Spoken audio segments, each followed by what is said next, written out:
I'm Trey Gotzi here with Fame Files, and we are joined by the one, the only, thebomb.com, NardoDaTru. Hi, everyone. Now, thank you so much for inviting me tonight. So tell everyone what happened tonight. What was tonight?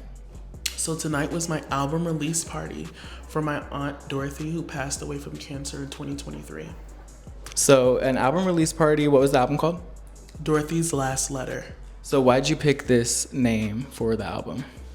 So Mariah the Scientist had just came out with her album with the scorpion on it. I can't remember the name of it on top of my head. To Be Eaten Alive? Yes, she just came out with that album, and I fell in love with the song "Heaven Is a Place on Earth," and it says, "Just in case this is the last letter that I wrote, make sure it's to my baby saying when they help me home," and that's how I came with Dorothy's Last Letter, because she said, just in case this is the last letter that I wrote, because I fell in love with that song. And the day that she passed, that's the first song that played. It came on auto shuffle. So I was like, yeah, this is it. That's the name for it. Yeah. So obviously a very hard time in your life. What is your connection to music? Does that help you get your emotions out? Explain kind of why you were inspired to write an album based off this event that happened that most people would just, sit around and kind of be sad about, but you kind of turned it into something beautiful. Well, the day that she passed away, my mother was obviously grieving because it's her sister. Everyone around me was grieving. And of course, being the only boy in a family full of many girls, I had to be the strong one. Mm-hmm. It doesn't matter, gay, straight, whatever, you always just feel that you need to be that rock. So when I went home the night after she passed, it was around 3 p.m., 4 p.m. on I want to say a Sunday, yes. And I just went and I was on YouTube, and this random instrumental came on. It was a Billie Eilish sample instrumental. When the party's over.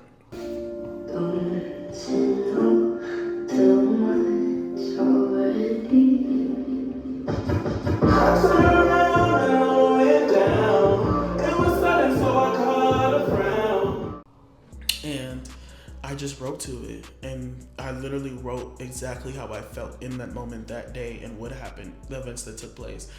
And from then, I fell back in love with music, because I stepped away from music for a long time.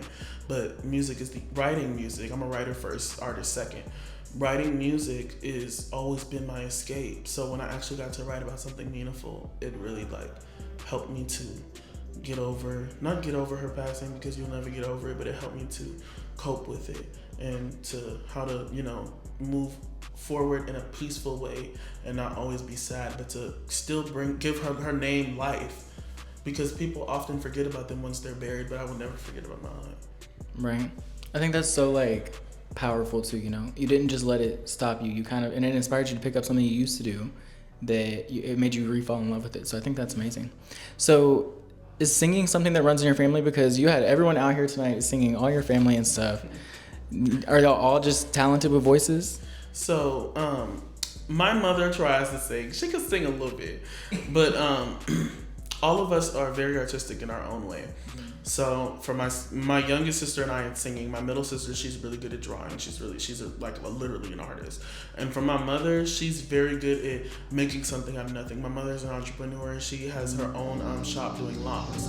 So I started singing in the church. My grandmother was a pastor. I started singing in the church alongside my aunt and my cousin, and it just took off from there. Lord, if I find favor in your sight.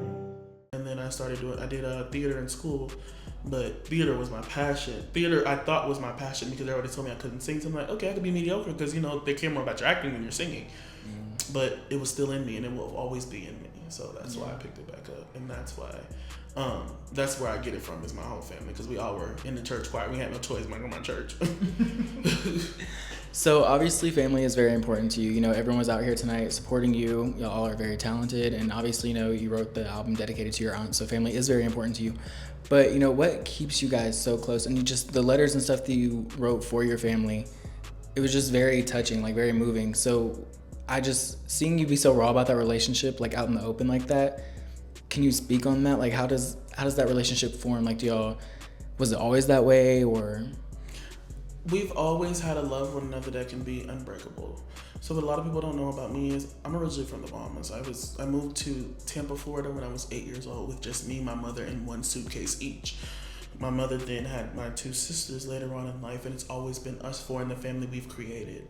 So most of the people that you see out there are not blood, but they are family, because family is who you make, not who you're born with. So we've always been close knit, and my mom always reminds me that we are all we have.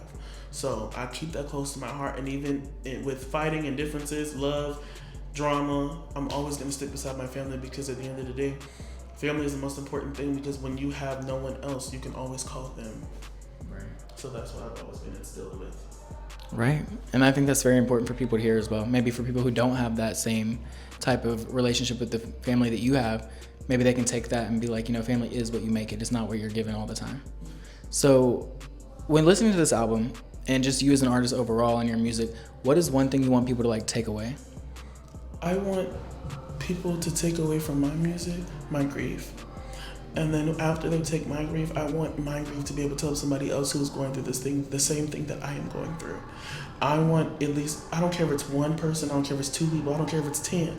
I want somebody to hear it and be like, wow, this is exactly how I feel. Because not everybody is able to format the words of how they feel when death happens. Because death is very sudden. It's not a planned thing 9 times out of 10. So I want somebody to hear me out and be like, wow, I'm so glad he wrote this, because I didn't know how to express his emotion, and now I can navigate because I'm not the only one going through this. Right. I think that's amazing. So if you have one message to tell maybe young people out there listening, or even maybe to like a message to your younger self, what would you tell those people? So to young people listening to my younger self, I want to say, don't ever let anyone make you feel like your dreams aren't possible. In just 1 year, I have 3 songs out in an album that's coming out very, very soon. Whereas 2 years ago, I thought this dream would never ever be possible. So always bet on yourself. Always spend your last dime on yourself. Always believe in yourself. Yourself is always going to be like playing the lotto. Sometimes you win big, sometimes you lose all. But you're only a loser if you don't try. I love that. You speak very you have so much wisdom about you. Like you speak like you've lived 10,000 different lives. Everybody always says that, but it's just, I've always been around older people. So I always know, like I said, my mom always taught me to carry yourself with grace and always try your best to learn as much information. Don't be the loudest one in the room all the time. Be quiet, because when you listen, you learn a lot of things, you hear a lot of things, and you see what's going on. Words to the wise from NardoDaTru. And to close this out, I do have to ask, where did NardoDaTru come from? Okay. So, honestly, I had 2 names, which is why in that rap song you heard me say Nardo Medellin. So I'm going to start with that one, and I'm going to get to NardoDaTru. Okay. So, Nardo Medellin was supposed to be my original artist name, because JT released No Bars, and she was like, Gangsta JT Medellin, and I would always switch singing, and when I sung it, I always said Nardo Medellin, and my coworkers started calling me Nardo Medellin. So that's when I was like, oh, that's gonna be my name. But my Instagram name was already NardoDaTru, because I had this friend, her name is Nine, and her name was NardoDaTru. We're Nine and Nardo. We call each other twin. So I put my name to NardoDaTru. And when I came to MTSU, they said that should be my artist name. My friend Marcus, he told me, he was like, I think NardoDaTru fits you. I think that's for you. And everybody was calling me NardoDaTru because of my Instagram here. So I was like, okay, NardoDaTru. And ever since then, it's stuck. It's stuck. I feel like it works too, because Medellin is a reference to something else. So like NardoDaTru is completely original. It's you. You know what I mean? Yes. You and your twin. Well, once again, thank you for inviting me. Thank you for sitting down and talking to me. So if they want to listen to the album when it does come out, or your previous songs you've already put out, or they want to find you on social media, where can they do that? They can go to Apple Music, Spotify, any streaming service. It's on every streaming service I never even heard about it's on. So Deezer, all types of crazy stuff.